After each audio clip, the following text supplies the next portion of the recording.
Hello, everyone, and welcome to Faith and Finance Forum, brought to you by the Catholic Finance Association and Aquinas Wealth Advisors, where you can get your faith and finance score today. We're so pleased to be joined today by our guest, William Marm. How are you, Will? I'm fine, thanks, John. How are you? Perfect, thank you. Shall Thanks we for get having me started on. with a prayer real quick? In the name of the Father, Son, and Holy Ghost, amen. Hail Mary, full of grace, the Lord is with thee. Blessed art thou amongst women, and blessed is the fruit of thy womb, Jesus. Holy Mary, Mother of God, pray for us sinners, now and at the hour of death. Amen. Son, Holy Ghost, amen. So let's introduce our listening audience to William Marm. William J. Marm graduated from the U.S. Military Academy at West Point in 1999 and was commissioned as a second lieutenant in the infantry. In 2010, Lieutenant Colonel Marm graduated with distinction from the Naval Postgraduate School with an MS in terrorist financing. A U.S. Army Green Beret, he served 20 years on active duty, including 6 combat tours. Upon successful completion of Special Forces training, Marm served in various leadership positions in a specialized crisis response unit with deployments throughout Africa, Europe, and the Middle East. Special operations support in Libya against the Gaddafi regime, conducted combat missions, including counter-threat finance operations in Iraq in support of Operation New Dawn, deployed to Afghanistan as a director of operations for a combined special operations task force, led crisis response operations to the MH17 shootdown by Russia in eastern Ukraine, Operation Odyssey Dawn, and Operation Morning Glory. His awards and decorations include the Bronze Star Medal with 2 oak leaf cluster, Defense Meritorious Service Medal, Meritorious Service Medal with oak leaf cluster, Joint Service Commendation Medal, Army Commendation Medal with 2 oak clusters, Joint Service Achievement Medal, Army Achievement Medal, Presidential Unit Citation, Valorous Unit Award, Joint Meritorious Unit Citation, Meritorious Unit Citation with Oak Leaf Cluster, Combat Infantryman Badge, Expert Infantryman Badge, Special Forces Tab, Ranger Tab, Master Parachutist Badge, Foreign Parachutist Badges from Germany, Ireland, Estonia, and Niger.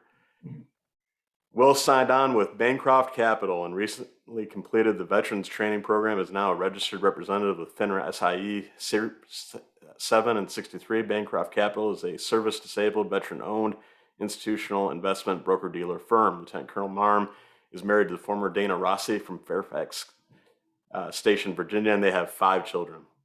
Will, thanks so much for joining us today. It's really good to see you. You got it, John. Thanks. Great to have me.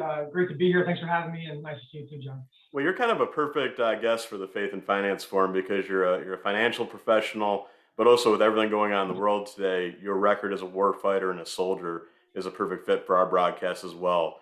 So, Will, just give us a quick overview.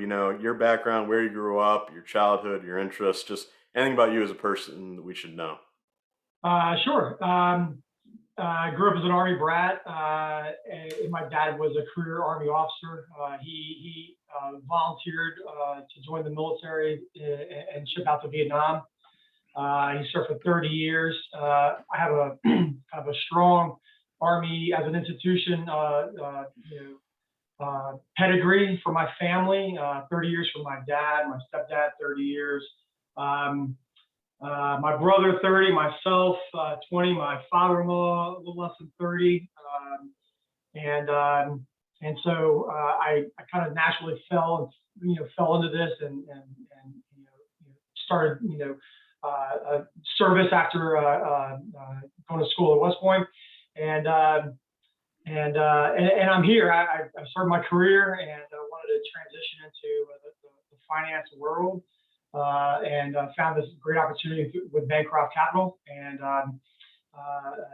signed on with Bancroft Capital's Veterans Training Program, and recently graduated and now registered and building my expertise and knowledge. And well, let's just talk about Bancroft for a moment because it's a very unique firm. It's a very, very successful and thriving firm. In fact, the fastest growing business in Greater Philadelphia right now. It has a particular interest in veterans issues, right? Will you talk a little bit more about that? Well, they do. They do. As a service-disabled veteran small business, they are an institutional investment broker-dealer firm. So they manage transactions. They have 5 very strong lines of business, everything from fixed income, public finance, cash management, equity trading, investment banking, and debt and equity capital markets. That's where I'm working now on the capital markets desk. I enjoy it. that's the bread and butter. That's paying the bills. Their mission is to bring military veterans into the industry through their veteran training program. It's a very structured, organized program. I went through it. I got a pathway for FINRA certifications. I had and have very good industry mentors, learning on the job as well as being mentored by them daily. And so that's their core mission, is to bring military vets in. So the motto is a vet with a vet, military vet with an industry vet. That's tremendous. Where can we learn more about Bancroft Capital? I think it's easy. Just go to the website, Bancroft4vets.com. That's the number 4. Or just search Bancroft Capital. It's a small and growing company, and based out of the outskirts of Philadelphia. Tremendous. So, Will, tell us a little bit about your personal background. I mean, did you always know you intended to be a soldier? I did. Thank you. I did. I grew up with the example of my father, as I mentioned, and I was the fourth of 4 children. And as the fourth of 4, my dad, kind of asked me, "Hey, where are you going to go to school, and how are you going to pay for it?" and I kind of chuckled, and then when I realized he was serious, I panicked, so I basically applied to Penn State and West Point, and one was free, one was cheap. And the joke is that the free one's not cheap and the cheap one's not free. And so I joined West Point. This is I got admitted and attended, and this was before 9/11, so there wasn't a lot going on in the military. So I decided to go to Korea, and then on my deployment home from Korea for a year, 9/11 happened, and then really the rest is history. I was a single guy. I wanted to fight. I wanted to deploy and serve, and I had nothing, quite literally had nothing better to do. I wanted to do that. That was what I was trained for, and that was what I grew up with. And I can tell you about my pedigree as a family. So I grew up with the example of my dad, who is a Congressional Medal of Honor recipient from the Vietnam War. He served in the 1st and 7th Cav under Colonel then Hal Moore, faithful Catholic and exceptional person. Hey, Will, can I jump in real quick? Hal Moore Sure. was featured in the Mel Gibson movie, right? We Were Soldiers. Exactly. Oh, that's great. I can't believe that's a great connection. Wow. Yeah, exactly. So first the book with Joe Galloway, and then the movie with Mel Gibson. Not sure when the movie came out, but the book came out, mid '90s, and it's just kind of an anthology of all the families and the people on both sides of the fight. It's really an exceptional book, but it's an exceptional book that's documented an exceptional battle. And my dad, earned the Medal of Honor in actions there to go recover the lost platoon. He was the second attempt to go recover the lost platoon, and you can read the story or watch the movie to get a kind of a better feel of it. But I grew up with that example, and so I always knew that was the way. And then God unfolded the path as I started, literally started walking those treads. No, that's incredible. So you graduate from West Point, and shortly thereafter, 9/11, the invasion of Iraq, the global war on terror. That's a big part of your background. However, you also have a background in interdicting Russian aggression and the Putin regime, right? Yes. Now, interdicting on the Russian planning, preparing, identifying options, courses of action, preparing decisions for senior generals, civilian leadership to make. The hallmark of all of our Russian planning, was that you have to run things to the logical extreme, the logical end. So I spent 10 years in Stuttgart, Germany. I speak German and Russian. School trained, and then school trained on German, military trained on Russian. And as a special forces officer, I was very niched into what I was doing in the counterterrorism crisis response world in Stuttgart. And so we lived there, and then in 2014, you know what happened, and from there it was, the flavor and the focus and the attention all changed. Yeah, absolutely. So One of the things that's interesting about this, Will, and I want to get into this with you right away, given your profile as a financial expert in addition to a retired soldier. This is a very interesting conflict for the United States because, in my memory at least, never before have economic and financial issues played so much into it. The whole sanctions regime, the whole questions about who to sanction and what to sanction, how much resources come into it, like the global petroleum market, for instance. This has all been front and center in the conversation, this conflict. Provide our analysis from that lens as a financial war as much as a military war. What's your take on all that? Um, so, so I've approached it a couple different ways. I think the easiest way is to figure out, the centers of gravity. What makes them tick. You can drive that really, really deep, but very, very easily, I think overall you've got a couple three main centers of gravity for Putin. This first one is Putin and his inner circle, and their desire to make Russia great, to make them big and strong again.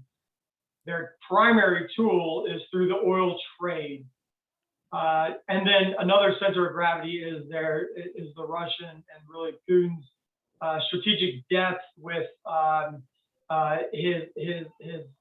his connection and his, I won't say alliance, but his friendship with China. And so that makes all economic efforts very dynamic. When after the fall of the Soviet Union, Vladimir Putin, retired as a senior KGB officer, went to grad school, wrote a thesis, and the point of his thesis was how to rebuild Russia. And one of the marks of his thesis was to nationalize the oil industry, gain the proceeds at a national level, reinvest in those proceeds into the Russian economy, and then also tie those connections to Europe through the pipelines to provide leverage later. So we're just seeing this play out. So it sounds like from your seat, a lot of this was foreseeable. I mean, this has been coming together for years, right?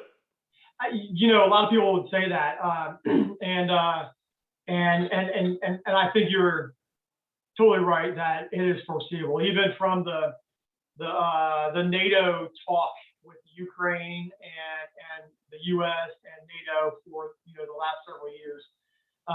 That just came to a bubbling point. If you're looking at the centers of gravity as well for the U.S., it's our strength of alliances, starting with NATO, then the EU on the political and economic front, the NATO on the military front, and Putin sees that Putin sees NATO as an existential threat.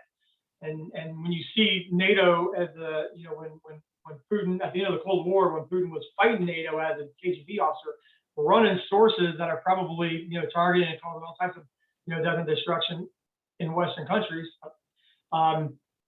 it went from 15 somewhat 15 NATO countries, and it just went east to 20, 25, 28 countries we have now in NATO, and that's an existential threat. And so when he saw Ukraine, beating that NATO drum, eventually, this has been coming a long way. You could see the manipulation of the oil and the oil supply, and some of the overtures that he's made. And so you could definitely, I think, see it. But 2020 hindsight is kind of a useless tool. You have to see how that goes forward. And I think most of our listening audience gets this, but just to clarify, NATO membership in its Article 5 obligations means that an external attack on, say, Poland or Romania or Estonia would be the same as an attack on New York or St. Louis or Los Angeles, right, Will? Absolutely. An attack on one is an attack on all in the NATO Article 5 terminology. NATO is there's a very standards-based for entry. It purports, civilian, democratically elected and civilian-controlled military, so no autocrats can join. That's Putin's effectively a one-branch government. Russia is, and so NATO has standards. Everything from language to doctrine that enable and promote interoperability. So every NATO country doesn't necessarily have to have an entire military that's perfect, that's got everything from A to Z. It's, hey, the Greeks have boats, the French have airplanes, and they take all these different pieces and together they come together as one with a supportive and supporting military. Excellent. So, Will, you've been tracking the Russian military for a long time, and at least from my seat as a layperson, but I'm interested in your expert opinion. I mean, the reputation of the Russian military was fairly strong, right? It was seen as a big, strong, powerful army, and one that was a force to be reckoned with. Am I right about that?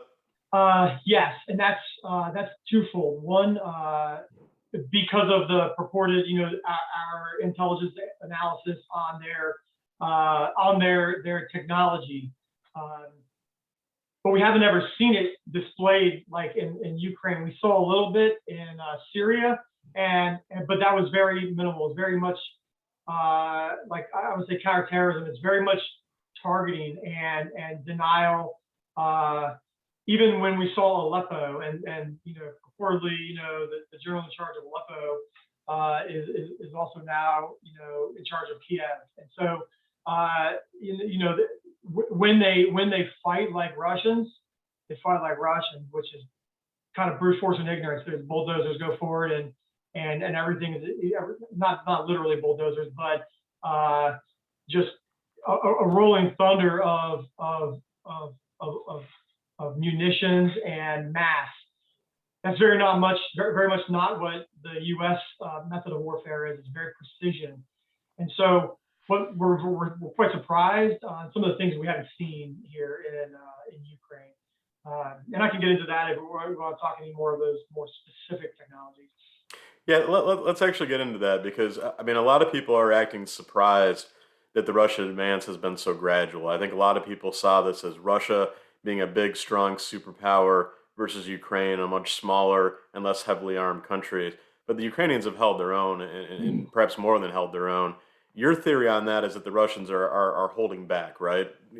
Talk a little bit more about that. Yeah, it really does seem that Russia is fighting with one hand tied behind its back from the aspect that they're not employing all their technology. They're not employing the might of their air force. I mean, I can't remember the exact number I just read this morning. I mean, hundreds of airplanes, pulled into their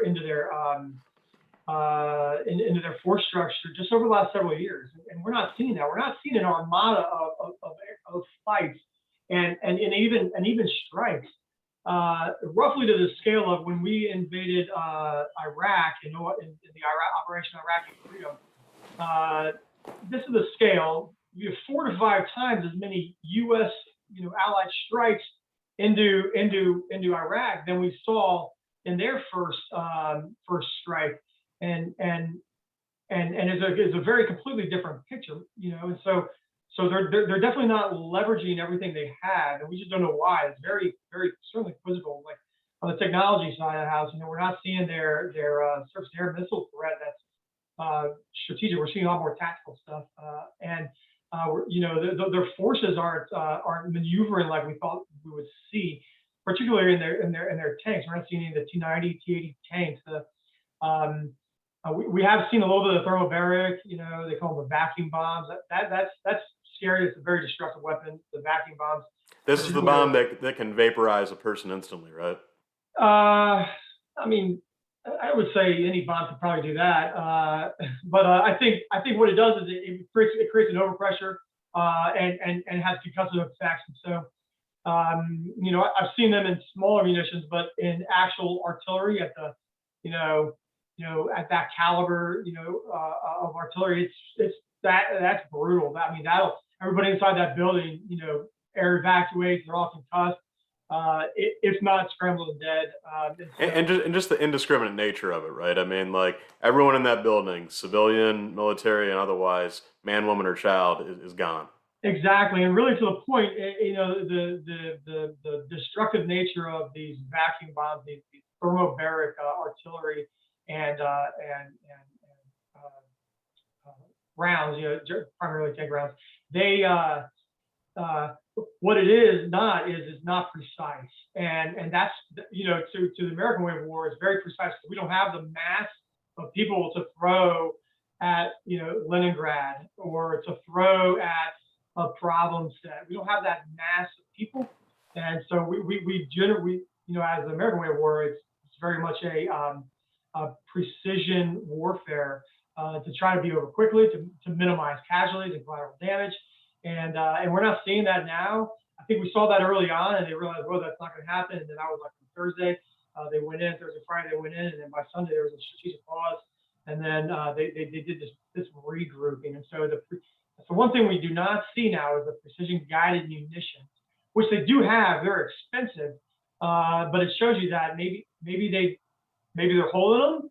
I guarantee it. A whole lot of offices in the Pentagon are trying to figure that one out. Yeah, so I mean, is it possible that they're holding back a little bit? One, to perhaps avoid unnecessary Ukrainian casualties and hopefully generate a domestic uprising against the Zelensky regime and perhaps a pro-Russian movement within Ukraine, and also maybe to temper the international furor against Russia. I mean, there's still a few countries that are holding back on sanctions, i.e., China and a few others. I mean, do you think this is perhaps motivated by international relations and public relations? Uh, no, Okay, I don't think that they care that much about the public relations. interesting. I think they think they are much bigger than that. And their statements are saying they don't need trade with the West like we think they do. Then why Uh, not? Then why not use every weapon in their arsenal? Why do you think they're holding back? I think there's pride there. I think there's a lot of miscalculations on their operational assumptions. They're assuming the Ukrainian forces would dissolve and then welcome it in. And you read those reports that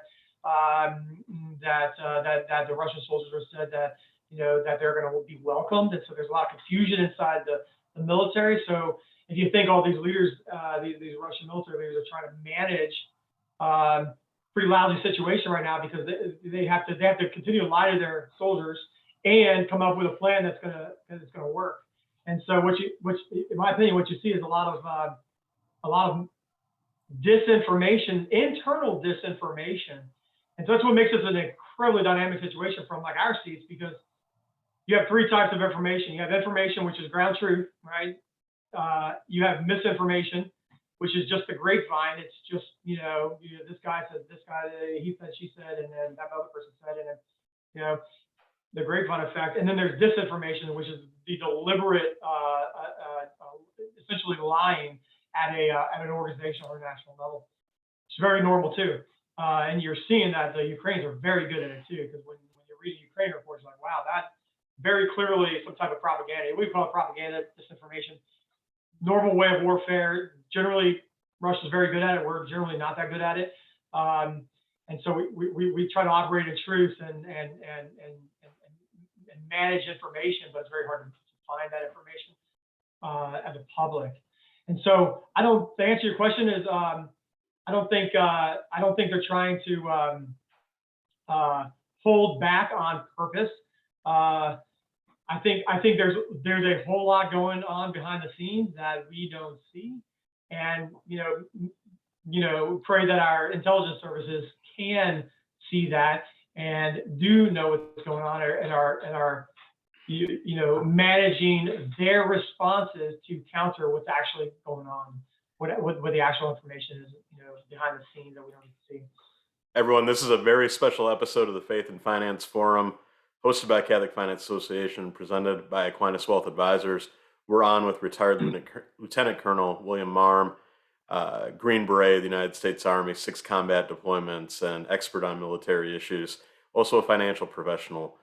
We'll talk a little bit about, the stability of the Putin regime, I suppose. There's a lot of talk that, maybe one of the peaceful ways out of this is that, the pressure on Russia, perhaps, incentivizing the oligarchs to rise up against Putin, especially if they're suffering personally because of what's going on. In terms of peaceful, I don't want to say peaceful, but in terms of an optimal resolution of this conflict, one that does not lead to a wider conflict, doesn't lead to nuclear war, and perhaps even ends the Putin regime. Is that a possibility? Is that something we should be thinking about? Um, so what you're asking is the easy, the easy answer, the easy course of action in state acceptable, possible, likely? I don't know how likely it is. It is absolutely uh, an option. Who controls that? Well, you've got indirect and direct efforts. I mean, you can logically break that down all day long. But what I think your question is what does the in-state look like? And what the in-state looks like is, I like to break things down logically, and logically there's three types of in-states: uh, light, medium, hard, easy, moderate, difficult. And the easy, light, in-state is going to be internal regime change. How that happens, your guess is as good as mine. You can, run an agency program that throws in Jason Bourne into the fray. Unlikely. That's high risk, high reward. That's not. You can't just snap your fingers and make that happen as much as Hollywood wants you to believe. Pressure, economic pressure inside the oligarchs chips away at the people. Probably more likely, even more likely, the mass of people uprise or push back against this somehow. That's probably going to be ineffective. You'll see, I'm sure, within a week, martial law is declared, and people would start getting thrown even more wide-scale efforts, more wide-scale fronts to get thrown into a jail and being held, to prevent that. And I think you're going to see that probably more likely, some type of martial law being called. That's the light, easy, possible end state. There's a moderate and a hard one too, if you want to get into that.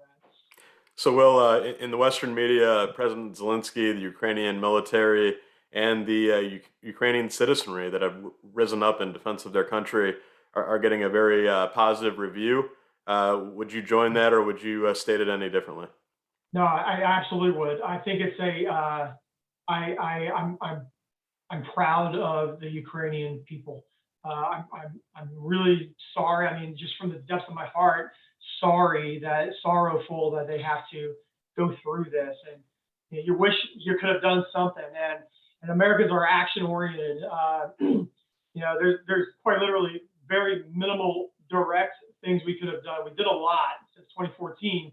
My old unit was planning and training and preparing Ukrainian special forces to fight, to everything from medical care to small unit tactics to engaging. And that's not just the U.S. That was my old unit. That's the U.S. military. That's international military. All came in and trained since 2014. And so they've had, a lot of effort, a lot of international support. But as an American, I hate to see this happen, and the freedom-loving American even more. Hate to see somebody else's freedom be taken away, especially in such a violent and disordered way. I personally am very, very happy to see Zelensky take lead and take charge. There was a lot of concern about him and his administration prior to this. And I make the comment that prior to the Civil War, everyone thought that Abraham Lincoln was a joke, and then it turns out he wasn't. And he led the way through one of our darkest and most trying times in America. And I pray that Zelensky, stays alive and continues to lead his forces and his nation and his national will lead from the front like he's doing. Well said, Will Marm. So, Will, there has been some support, from the United States to the Ukraine over the years. Obviously money, and more recently, high tech weapons. The Javelin anti-tank missile, the Stinger anti-aircraft, shoulder-launched rocket, probably other stuff too. Mhm. Is this substantial? Do you think it's making a difference in the battlefield? Without a doubt, absolutely. You have the in-law, the next generation anti-tank weapon, and then you have some German made and other internationally produced anti-tank weapons that are making a huge difference. What I will say is fascinating is the bilateral, pushes on this. This isn't like NATO flag being waved that NATO's coming to the rescue. It's really, on a bilateral basis. It's the Netherlands, it's Portugal, it's Spain, it's Germany, for crying out loud. It's America, kind of late to the game, providing a lot. We provided a lot of material prior to legal, non-lethal aid, but the spigot seemed to have been turned on, and it's all coming through. Now there's going to be some time to matriculate that in and make a difference. There's a lot of really great technology out there that's making a lot of difference. But I think, some really fascinating studies will be done in the academic circles later in the comparing and contrast the support, particularly with the stinger of the U.S. with the Mujahideen in the 1980s conflict when Russia was fighting in Afghanistan, and then how that's affecting in the same manner this conflict. So, well, one of the things that we're hearing from American politicians and the Western media a lot is, the necessity of a no-fly zone. And President Zelensky, of course, has been asking for that for weeks. By the way, folks, we're 2 weeks into the conflict. Today is March 10th, 2022. So we're two weeks into the war. This drumbeat for a no-fly zone enforced by NATO, and when we say NATO, we mean mostly America. Let's call it what it is. I mean, there's other countries involved. It's largely America. That's the ask from President Zelensky. That's what he says will make a difference. Thus far, the Biden administration, other Western leaders have been reluctant to go there. What's your analysis of the appeal and the practicality of a no-fly zone over Ukraine? I think the appeal is high. I think if you could just snap your finger magically and make that happen safe and without any regional escalation or global escalation, wonderful. The effects would be really important for the guys on the ground that are trying to live and survive. I think the practicality of it is in the vernacular, I think it's a pipe dream. You have to, for NATO to do anything, you have to get unified support. One of the,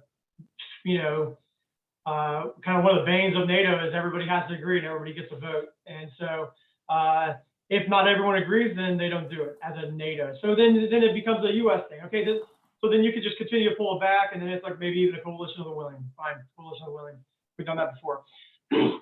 But the actual, on the ground effects of that is, when you fly an airplane over NATO, over Ukraine, you have to be prepared for the consequences. So to prepare for those consequences, you either have to take out all of the integrated air defense systems that Russia has, which are surface-to-air missile and radar sites in Belarus and Russia.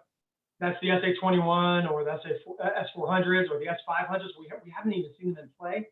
They're not shooting down Ukrainian planes. They could, but they're not. And maybe he's holding them back to prevent, U.S. planes from coming in. Good opportunity. Those things are absolutely crazy powerful. I mean, they can shoot anything, basically from zero to space, from 0 feet, from your model rocket to like space, are blown away by these surface-to-air missile sites in Belarus and Russia. You have to take them out. So if you wanted to make sure your planes flying in a no-fly zone are safe, you have to conduct some type of operation, some type of strike that defeats those systems. And when you do that, now you're attacking Russia and Belarus. And so, dwell on that a little bit. And then maybe that's what you want to do. And then that would have to be preceded by a lot of diplomacy and build up of capabilities, because it's not just there. You have to pull it in from Ramstein and from ships, and maybe have ships help out with that as well. So it would not be an overnight event, and it would probably take weeks in the making. And I'm going to kind of counter on this one too, because if the world is ready for the consequences of Russia shooting down American planes and Americans shooting down and defeating Russian war material in Russia, and whatever that conflagration would go to, if we're good with that, it'll take a little time. And then really fascinating article I read this morning is just the proximity we are to Russian debt default. I'm going to tie this back into Russian, the economy and the monetary, essentially the economic warfare. 80% of, let's say, Morgan Stanley analysts, from the article I read, or 8%, sorry, Morgan Stanley analysts say it's an 80% chance that Russia will default on their debt. Russian coupons are due on the 16th of March, and then there's a 30-day grace period on the 15th of April. They have defaulted. So in 6 days, they're not paying their coupon. What happens there? And then 30 days after that, they default. It won't be the first time they defaulted. They defaulted in 1998. And we can get into the comparative contrast with those two situations. But I think the economic, hammers are falling, and probably will have a greater impact than preventing a no-fly zone.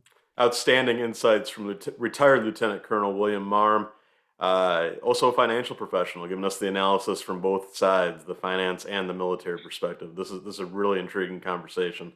So let's talk about what escalation means. I mean, President Putin has said that the declaration of a no-fly zone over Ukraine, where Russian troops are engaged in war, would be an act of war against Russia, and it would be treated as such. The consequences of this are that Russia is a nuclear arms superpower with a diverse and lethal array of nuclear weapons, to which the United States has limited defense. Would you agree with that statement, Will, and drill down a little bit? I disagree with a limited defense. Sure. There's no defense against mutually assured destruction. ICBMs are going this way. By the time we figure out they're in the air, we launch our ICBMs. They all land. A few pots of, a few flower pots, and stalwart deers and squirrels are still alive. That's terrible. Mutually assured destruction. I think we all hopefully have seen Dr. Strangelove, and we don't want that to happen. That's nuclear. That's global war, nuclear war. That's strikes to nuclear fallout, which is the irradiated dust, and then nuclear winter. Do a YouTube, do a Google search, and that's not what we want. Then there's tactical nuclear war. That's more regional, but how do you really even prevent that from escalating higher? That requires massive diplomacy, communications, and patience, as well as fortitude. And so while we may not be able to defeat hundreds, if not thousands, of intercontinental ballistic missiles, we can defeat tactical strikes with our air defense systems, everything from the THAADs to the Patriot missile batteries. And that's just on our side of the house. NATO has other angles there. It's all not great. It all leads to horror and human suffering, and to the scale that is unappetizing to the world.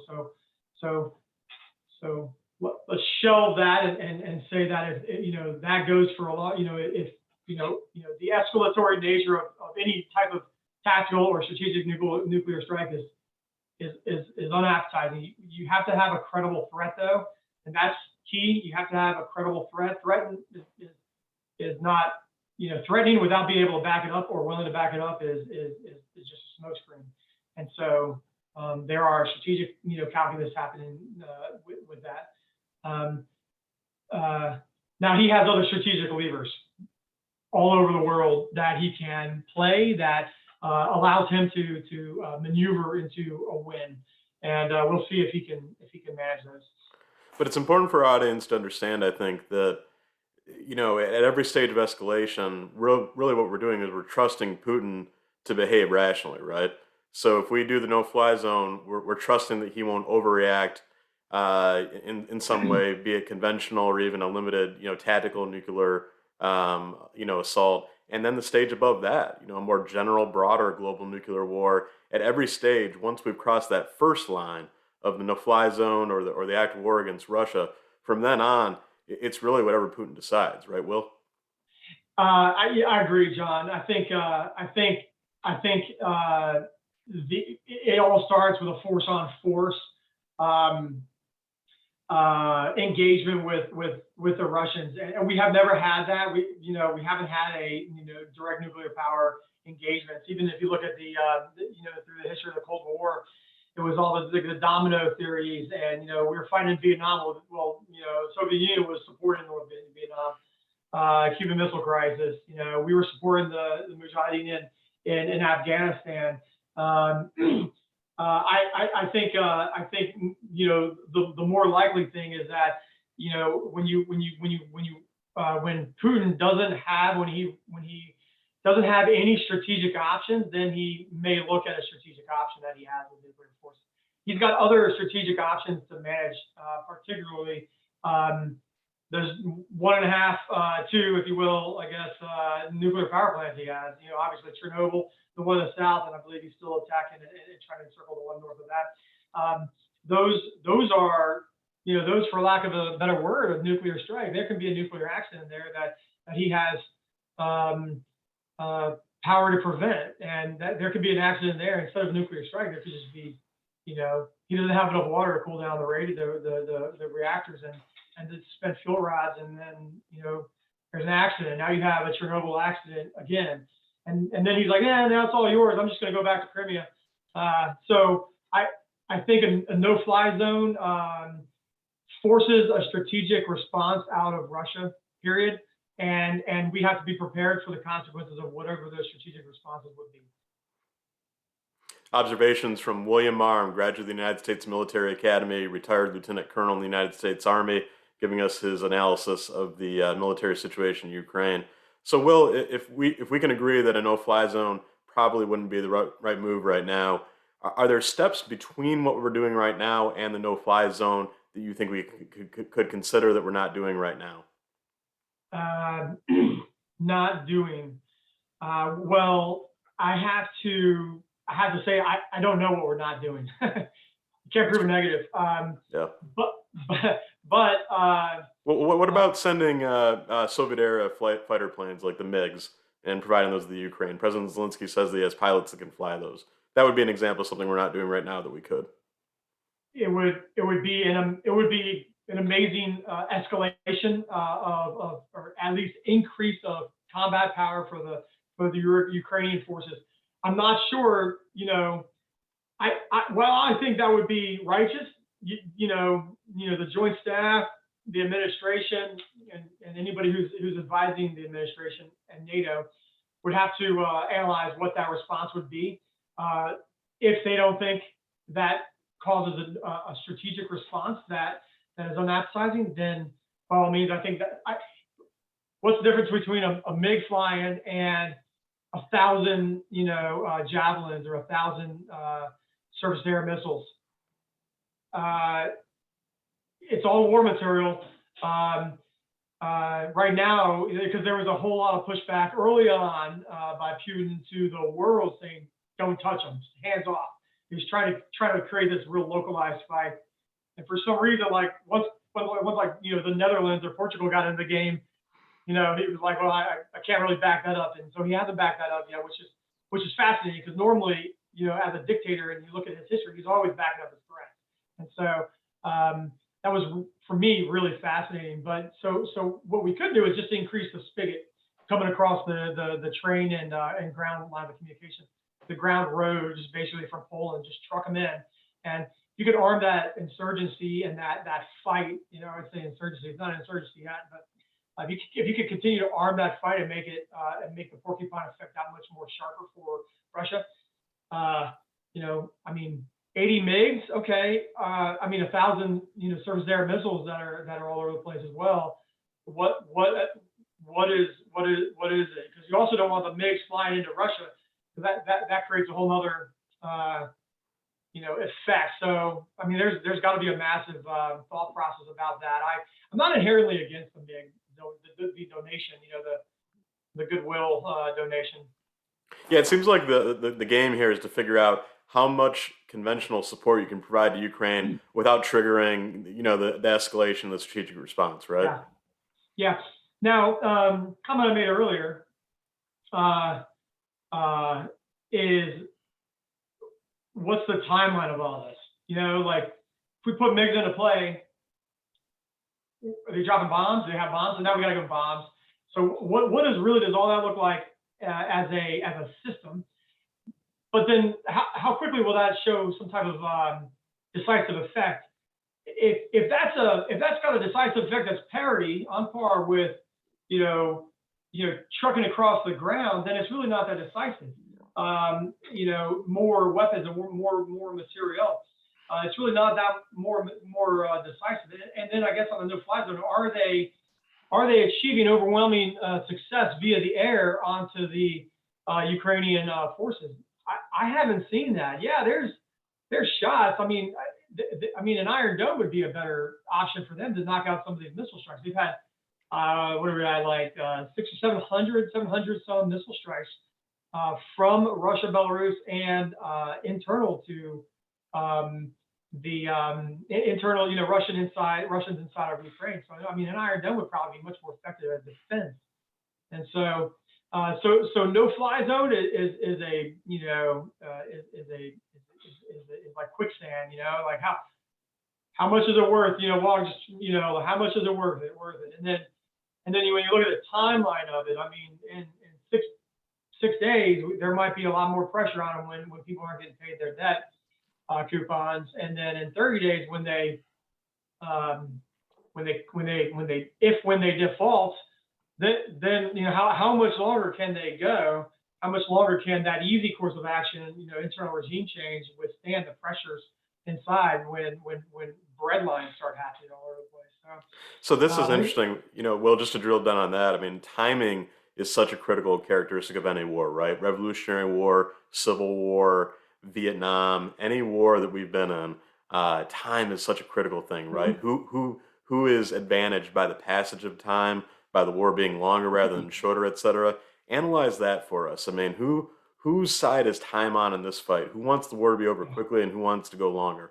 I mean, it is absolutely, I think, in my humble opinion, absolutely on the side of the Ukrainians. Terrain favors the defenders, and the Russians are showing signs that they can't support themselves. It's tough to tell if it's information, misinformation, or disinformation, but Russian convoys run out of gas, foraging for food, looting for food when they go through and take over places. I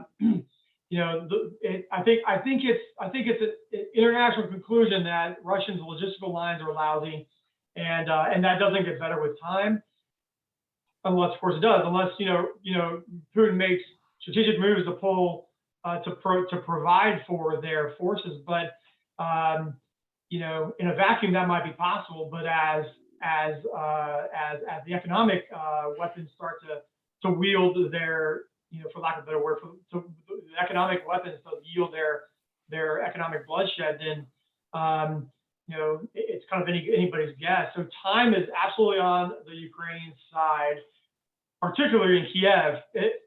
That could take 4 weeks, at minimum 2, but that would be overwhelming success for Russians, which they're not going to have. So minimum 4 weeks, probably.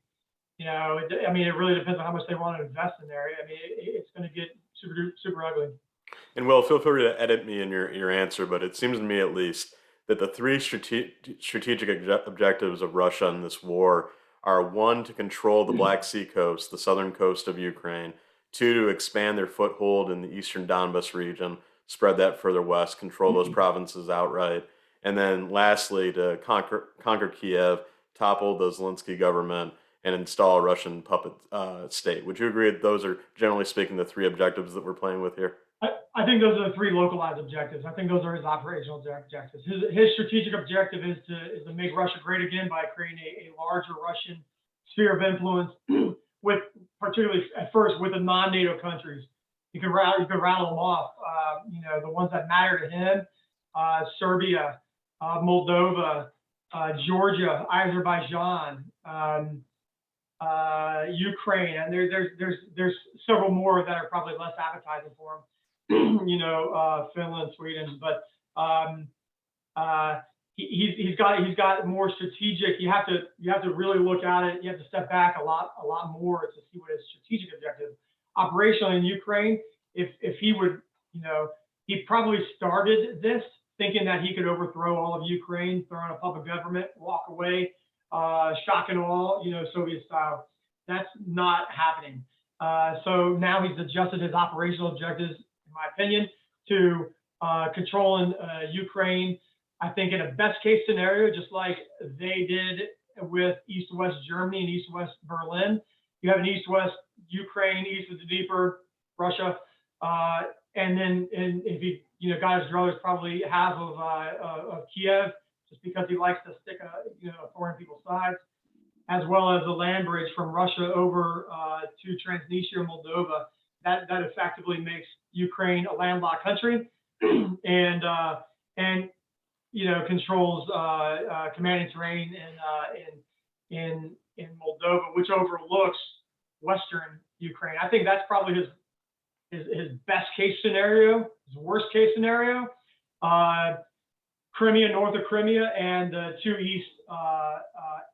eastern provinces with a land bridge connecting Crimea to the two eastern provinces. And there's probably a handful of options in between. And do you believe those are realistic objectives at this point? It seems like he's achieving some success. I shouldn't say he, the Russian military is achieving, fairly strong success in the south and in the east. They're having more difficulties in the north around Kiev. But if those are the new operational objectives, it seems like those are fairly realistic, right? I don't think controlling Kiev is realistic. I think that's going to turn into a meat grinder soon. And I don't think his military is cut out for that. I think they're gonna lose.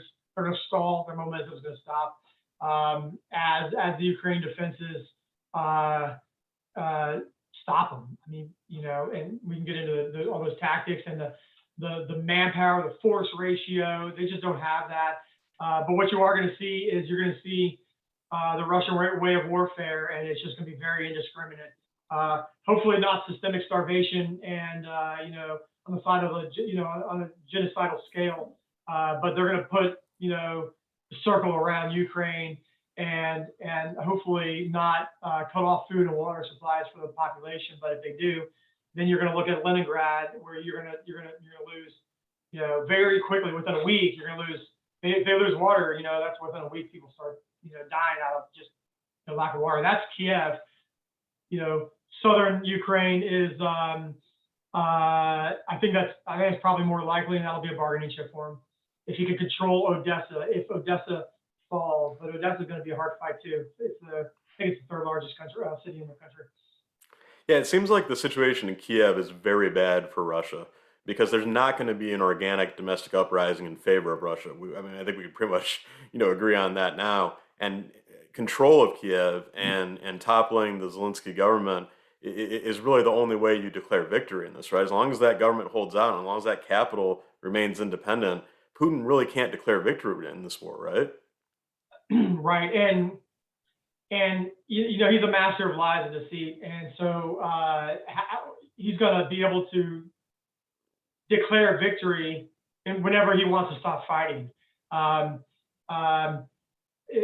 Zelensky government seems to have a strong succession plan. So even if Zelensky gets killed, the next layer of succession continues. And so even if Kiev falls, is that the center of gravity for the Ukrainian people? And I'd say no. I think the center of gravity for the Ukrainian people is their desire and their will to resist. And at some point, those two parties have to come to the table and agree to a ceasefire. And so when are they willing to do that? When is enough for Russia? It's when they have enough bargaining chips, and for Ukraine, it's when when they just don't want to fight anymore, and when they feel they can get the best position out of Russia. And so, when Russia's attacks have stalled in Odessa and Kiev, I think you'll see Kiev coming, or you'll see Ukraine coming to the bargaining table. Well, going back to the international relations component of this, has it surprised you at all that China has been relatively? I don't want to say they're supporting the Putin government and the Russian military, but they also clearly aren't challenging them very strongly. I mean, for instance, they did a veto at the United Nations Security Council. They've been very reticent to condemn what's going on. It just, has that surprised you at all, or is that about what you expected from China? No, China is slow. Culturally, they make very long-term decisions. That's just their methodology. Uh, I'm sure you've heard this phrase. Americans play checkers, um, Russians play chess, and the Chinese play Go. That strategy game Go. It's a great game to play with your kids. Uh, and you can really see how we play checkers because like we're just not good at Go, and it's just a long term play. I think China's watching to see what happens internationally so that they can take this template and then forecast how they will move on Taiwan. That's their number one goal. They don't give a rip about Ukraine or what happens to Russia in this. They're probably going to eat up a bunch of Russian oil once that spigot starts to get turned off by the Euros this year, is what they said this year. Disappointingly slow, but I'm not Euro, so I'm glad we cut off their supply, and hopefully we don't do the shell games with like Venezuelan oil, which is being provided by Russia. So go ahead. Some say that this has made the Chinese move on Taiwan in the near term more likely. What would you say to that, Will? I don't think so. I don't. I think our centers of gravity will continue to be um, a factor in their effort, and I think the template for resistance and kind of an unappealing, indigestible land grab is there. I think that template is there with the Taiwanese, and we ensure that, and I'm quite confident we are making it that they follow some type of national resistance plan, and that they turn this into unappetizing, indigestible effort by the Chinese. And so I don't think it's a foregone conclusion. I really don't. Will, one of the interesting things to track throughout our lifetime has been the future of NATO and the Atlantic Charter, the Western Alliance, etc. With the fall of Soviet communism in 1991, people did question what the future of the alliance was, and it seems like, generally speaking, those questions and that uncertainty have risen, over the past 2 decades, understandably so, 3 decades, understandably so too. Do you believe that the situation with the Russian invasion of Ukraine, everything that's going on, do you think that has kind of reinvigorated NATO and given it a sense of purpose and a clearer direction for the future? I hope so. I'm not in those very long NATO meetings anymore, like brutally inefficient, and that's okay. That's how it was designed. Um, uh, but going back to the centers of gravity, our center of gravity is the alliances, the alliance structure we have, and that is precisely what Russia was trying to, and Putin trying to do, is to put a crack in the alliance. He's always trying to do that. He did this, and he did this in Ukraine, and it has achieved the opposite goal. And so in that effect, it's a strategic failure. And that's a kind of hard word, failure, but it's absolutely not in the correct strategic direction for Russia, because the alliance is coming out of this stronger. At a minimum, they also are identified, hey, okay, now this guy's bad, and we can't have our oil, so the oil has to turn off, Germany and Europe. That's 40-50% of their oil has to get turned off, or get redirected around the world. So there's a lot of diplomatic efforts that have to go down to the OPEC nations. So collectively, we have to go down to the OPEC. Saudi Arabia. That didn't really go so well earlier this week with the U.S. administration, with Biden administration. But if we leverage our alliance, and maybe that goes a little bit better to try to increase their output. But yeah, answer your question. I think the NATO alliance is stronger because of this. Well, I want to get your take on kind of a philosophical question, and please, work in your perspective as a Catholic executive and a devout practicing Catholic here too. One of the things that always would kind of nudge me towards strong support for an aggressive, international, military commitment, i.e., with the invasion of Iraq or invasion of Afghanistan or some of the other, military entanglements that we've considered throughout our life, is that, we owe it as the world's moral force, right? The most powerful country and military the world has ever seen, and the best and freest country the world has ever seen, to spread democracy and liberty, around the world. And, how can you look at what the Hussein regime was doing in Iraq, or what the Taliban was doing in Afghanistan, and turn a blind eye to it? This is a strong reason that we should get involved in these places and, take out the bad guys and give these people a fighting chance at a better future. A lot of people are using those same arguments when it comes to Ukraine. They're saying that, the Ukraine was invaded by Putin. These are people that deserve their freedom. We have the capacity and the power to provide them their freedom, and that, we're being morally deficient with everything we've been given as a country if we don't get involved and fight this fight, and take out the bad guy and give the Ukrainians a chance at a better future. What's your thought on this? I guess from just, a moral imperative. I mean, how would you react to kind of that summary I just gave? Where do you draw a line when it comes to America's moral obligation to protect human rights, protect human liberty everywhere in the world? That's like, I mean, I think that's like a doctoral dissertation right there, John. Like there's a handful of, I mean, there's a lot in there. I think on the moral, so Will Marm, faithful Catholic, family man, loving husband, doting father, five young freedom-loving defenders of our faith. Um, I I believe in the moral obligation. I believe in the responsibility to lead my neighbor, my community, my state, my country, the world on all that. Those are absolutes. Those don't change when I'm talking to Ukrainian or an Iraqi or an Afghan. It doesn't matter because those truths are absolute, and they're rooted in our faith and our God. Love and dignity and freedom doesn't change on a deserted island compared to here. In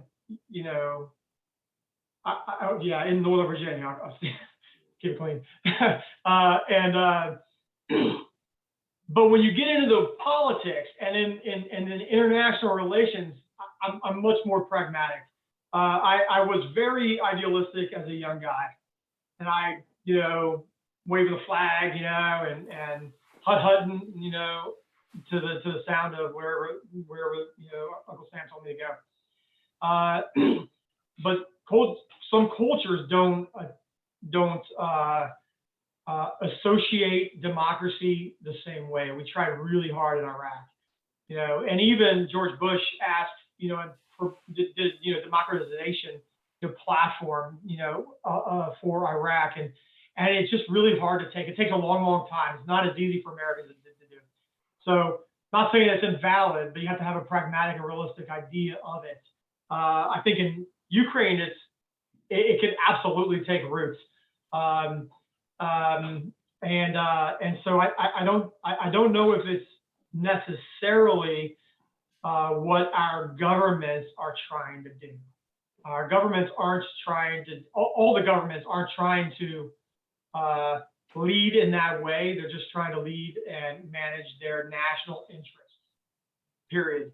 And that's where it kind of all comes back into play. The whole every nation will defend and fight for its own national interest, number one. And so there's the angle that Russia takes to try to splinter the alliance. Is what's the national interest? Is Poland's national interest overriding NATO's? Or any of the other NATO countries? And I could go on and on, but I think moral obligations, as a man, as a country, yes. But I think realpolitik takes over at that governmental level, and I don't know how that interchange happens. Maybe when you have, maybe our elected leaders have to hold that a lot more tighter and a lot more closer to their hearts. Wonderful analysis. Well, as we wind down our time together, moving forward, again, 2 weeks into this war, there's some pathway ahead for sure. What factors do you think our audience should be tracking as they analyze that? What are you watching very closely when it comes to the Ukraine conflict that you might suggest our audience keep an eye on as well? So keep an eye on the ball, right, which is Ukraine, but also keep your eye on all those other moves.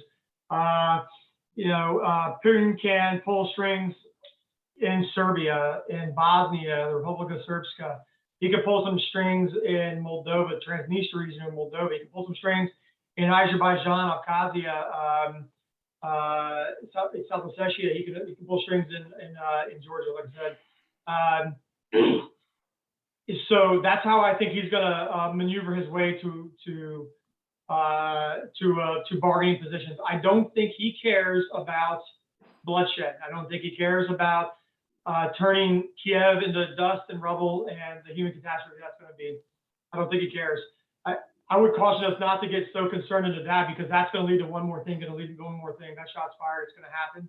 We got to try to stop it somehow or another by bringing him to the negotiating table. I think that's allowing time for the economic weapons to take it into effect, and also to provide the same, at a minimum, the same support that we've been providing the Ukrainian forces thus far, overland and ground support, to allow them to defend themselves, and see if we can use that to turn the tide on the battles on the ground. Well, and considering some of the alternatives that we've discussed today, the goal of bringing Putin to the negotiating table sounds like something worth praying for. Would you agree, Will? Without doubt, and we ask for the intercession of Our Lady of Kiev every day. Let's just leave it at that. We've been talking to retired Lieutenant Colonel William Marm, United States Army, graduate of the United States Military Academy, and a financial advisor at Bancroft Capital. One thing I can share with the audience is that Will is one of the most accessible and available people I know. He's so generous with his time and his expertise, and also a nice guy to get to know, too. So be sure to look him up online, email him, call him. He will gladly share some of his time with you, and just a great guy and a good friend. So, Will, this has been a wonderful conversation. I've enjoyed every second of it. Thanks for sharing your expertise and your wisdom. This has been the Faith and Finance Forum, hosted by Catholic Finance Association, presented by Aquinas Wealth Advisors. We've been talking with Lieutenant Colonel retired William Marm. Everyone have a good day, and God bless.